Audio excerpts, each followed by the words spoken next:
कसली चिंता. त्यांना माहित आहे आपल्याला ताळमेळ विष्णुमावली आपल्या सोबतच आहे. वारी दिसते ती अशी नम्रता, संतांचे समर्पण, संस्कार, संस्कृती, आध्यात्मिक आणि याच वारीत सहभागी होण्यासाठी आम्ही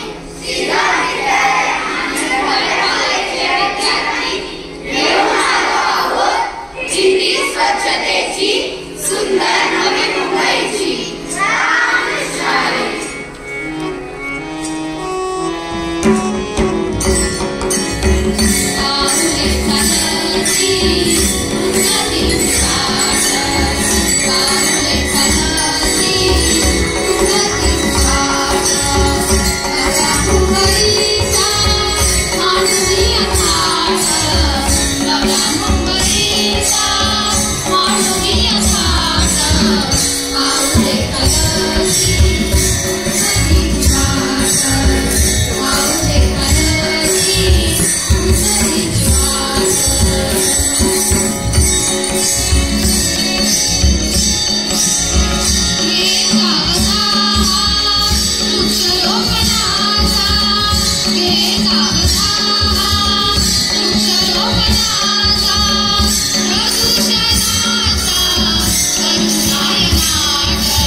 चल सखे चल गंगा मुंबईला धरणी